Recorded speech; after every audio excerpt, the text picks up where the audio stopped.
वो सखुबाई। अच्छा, बहुत सी माताओं के चरित्र है भक्तमाल में, किसी के जीवन में क्या परेशानी, किसी के जीवन में क्या समस्या, लेकिन सखुबाई के जीवन में ऐसी समस्या कि पति, सास और ससुर ये तीनों परम विरोधी, और वो अकेली भक्ता। 3-4 बार दिन में जब तक पति पिटाई नहीं कर ले उसको रोटी नहीं भाती है, उसके चरित्र में लिखा है। फिर भी इतनी सहज है। आज किसी महिला पर ऐसा अत्याचार हो जाए तो जेल बैठा दे, थाना कोर्ट कचहरी हो जाए, लेकिन फिर भी वो शांत रहती है। पिटाई खा करके भी उतना ही स्वादिष्ट भोजन बनाती है परिवार के लिए। सास बिना सुनाए जल नहीं पीती है, और ससुर भी कहाँ पीछे रहने वाले हैं। जब बेटाई इतनी पिटाई करता है तो 2-4 खरी खोटी ससुर भी सुनाते हैं। ऐसा सखुबाई का जीवन है। एक दिन पंढरीनाथ भगवान पंढरपुर में विराज रहे हैं। आषाढ़ शुक्ल एकादशी को ठाकुर जी की बड़ी दिव्य परिक्रमा निकलती है, यात्रा निकलती है। जैसे जगन्नाथ भगवान की रथ यात्रा निकलती है ना, वैसे आषाढ़ी एकादशी को वहां पंढरपुर में वारकरी संप्रदाय के सब लोग जय जय राम कृष्ण हरि, जय जय राम कृष्ण हरि, विठ्ठल माजा माजा माजा माजा माजा, विठ्ठल माजा कीर्तन करते हुए महाराज मस्तक पर तुलसी का बिरला उठा करके, तुलसी का छोटा सा गमला अपने मस्तक पर रखे हजारों सैकड़ों लाखों लोग वारकरी संप्रदाय के महाराज ठाकुर जी की यात्रा निकालते हैं, परिक्रमा करते हैं। उस यात्रा के झुंड का दर्शन करके सखुबाई के मन में एक दिन आया कि मैं भी इन भक्तों के साथ में ठाकुर जी का दर्शन करने चलूं, भक्ति करने चलूं।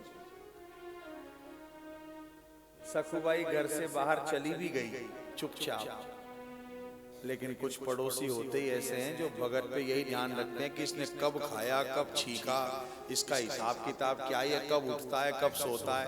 उनको यही काम है भक्तों को टटोलते रहने का। कुछ पड़ोसियों को आदत लग जाती है। हाँ सच्ची कह रहा हूँ। बड़ो भगत बने, कितने बजे उठे पतो लगाओ। बड़ो भगत बने, काका खावे ये, कब छींके ये, कब कपड़े पहने ये, वो ध्यान देवे। तो एक पड़ोसी ने, ब्राह्मण ने कह दिया कि अरे राम राम, तेरी बहू तो देख कहां भक्तों के साथ में टोली में नाचते कूदते जा रही है, मार्ग में तेरी नाक कटाएगी। सखुबाई के पति और सखुबाई के ससुर ने पकड़ लिया, वापस घर में लाए, जम के पिटाई करी, जम के पिटाई करी और रस्सी से बांध दिया। और रस्सी से भी इतना तेज बांधा कि वो रस्सी चमड़ी शरीर में गड़ गई, निशान पड़ गए, रुधिर बहने लगा। 3-3, 4-4 बार आकर के पति पीटता, ससुर पीटते, सास पिटाई करती। सास ने कह दिया ऐसी को जो हमारे घर की नाक कटाने वाली हुई है, नाचती जा रही है रोड पर, कीर्तन करती, भाई इसको रोटी सब्जी कोई नहीं देगा, जल नहीं दिया जाएगा, पानी नहीं दिया जाएगा, इसको भोजन नहीं दिया जाएगा। आज 10 दिन हो गए सखुबाई भूखी प्यासी है और रोज पिटाई खा रही है, तब भी मुंह से एक बार भी कुछ नहीं कहती है। प्रत्युत्तर में केवल और केवल भगवान का कीर्तन करती है। जय जय राम कृष्ण हरि, जय जय राम कृष्ण हरि, जय जय राम कृष्ण हरि, जय जय राम कृष्ण हरि, राम कृष्ण हरि, जय जय राम कृष्ण हरि,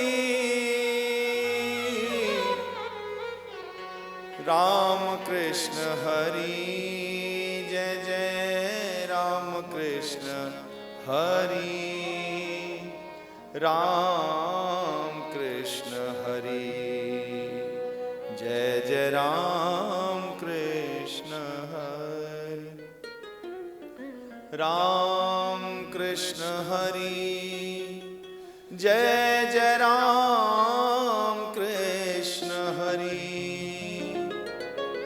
राम कृष्ण हरि, जय जय राम कृष्ण हरि।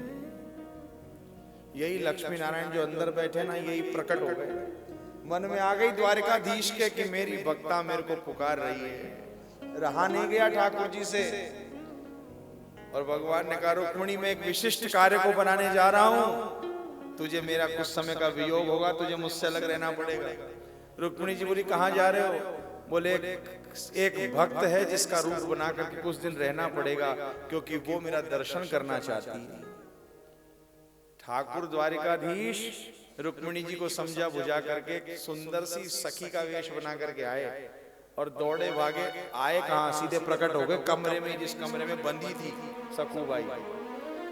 अब वो अचेत अवस्था में जो राम कृष्ण हरि राम कृष्ण हरि राम कृष्ण हरि राम कृष्ण हरि, भूखी प्यासी 10 दिन की, बंधन में बंदी हुई सखूबाई जो परमात्मा को पुकार रही है, वो परमात्मा एक सुंदर सी सखी के रूप में उनके सामने प्रकट हुए। कहा कि देख मैं बंधन खोल रही हूं तेरा, मैं तेरा घर संभालती हूं, तू जा पंडरीनाथ का दर्शन करके आ। सखूबाई को बंधन से मुक्त किया ही नहीं ठाकुर जी ने, और बंधन मुक्त करके भेजा चुपचाप, और जिस समय भेजा उस समय सखूबाई को कोई देख नहीं पाया। सखूबाई दूसरे झुंड कीर्तन के करती हुई दूसरे झुंड के साथ मिलकर के नाचती कूदती हिम्मत रखती हुई पंडरीनाथ भगवान का दर्शन करने पहुंची, और यहाँ पीछे से वो जो सखी बन के आए थे वो सखूबाई बन गए।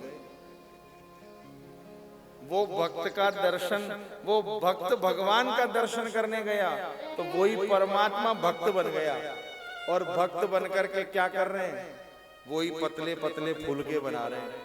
अच्छा बंधन में बंधे हुए हैं पहले, बाद में बनाए फुलके, तो पहले तो खुद ही बंधन में बंध गए और 10 दिन हो गए। आज 11वें दिन पति के मन में आई कि मेरी पत्नी, अब भगवान है ना ये, तो ऐसी बुद्धि फेरी उस पति की कि उसके मन में आई कि यार मेरी पत्नी को आज 11 दिन से रोटी नहीं दी, जल नहीं दिया, ये मर गई तो अपना दूसरा ब्याह नहीं होगा, ये पक्की बात है। इस उम्र में हमें कोई दूसरी अपनी छोरी देगा नहीं, तो कम से कम अपन इसको तो जिंदा रखो। माँ बाप तो फिर भी कुछ ना कुछ कहते फिरे, अपन कुछ तो करो व्यवस्था।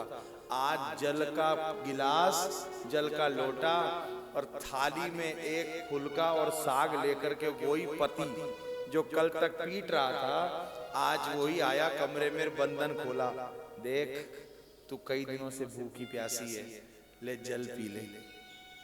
ठाकुर जी सखूबाई बने हुए हैं, जल पिए,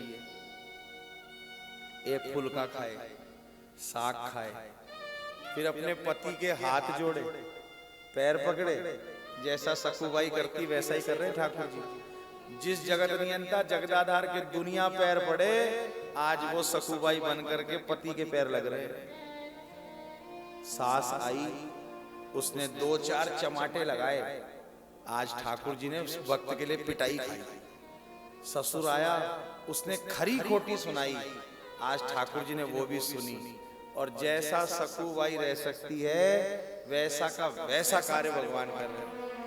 मां पंडरीनाथ भगवान का दर्शन करके वो भक्ता प्रसन्न हुई है, और यहाँ वही भगवान सखूबाई बनकर के पिटाई खा रहे हैं। महाराज भगवान क्या कुछ नहीं करता अपने भक्तों के लिए, वो पिटाई खा रहे हैं, सहन कर रहे हैं सब कुछ। जिनकी एक कुपित दृष्टि से संपूर्ण संसार में महाप्रलय हो सकता है, वो आज पिटाई खा रहे हैं। सखूबाई ने पंडरीनाथ का दर्शन किया तो मन में संकल्प कर लिया, हे नाथ मैं पंढरपुर छोड़कर के इस शरीर से कभी कहीं नहीं जाऊं। ऐसी कृपा करना कि अब मैं सदा सर्वदा के लिए पंढरपुर में रह जाऊं और आपका दर्शन करती रहूं। इस शरीर को त्याग दूं तो बर्दाश्त, लेकिन अब मैं आपका दर्शन छोड़ के कहीं नहीं जाऊं। ये मन में संकल्प करके वो वहीं रहने लग गई। सखूबाई रह रही है पंढरपुर में, ठाकुर जी रह रहे हैं उसके घर में। एक दिन भगवान का भजन करते करते, भगवान का स्मरण करते करते, भगवान का दर्शन करते करते, राम कृष्ण हरि जय जय राम कृष्ण हरि, विठ्ठल माजा माजा माजा माजा माजा, विठ्ठल माजा माजा माजा माजा माजा, माजा का मतलब महाराष्ट्र में होता है मेरा, ये विठल मेरा है। विठल विठल विठला माजा विठल पांडुरंगा। कीर्तन करती करती भगवान का दर्शन करती करती आज सखुबाई का शरीर छूट गया। और जब शरीर छूटा सखुबाई का तो उनके गांव के ब्राह्मण ने देखा कि अरे तो सखुबाई है, ये यहाँ पंडरीनाथ के मंदिर के आगे मर गई।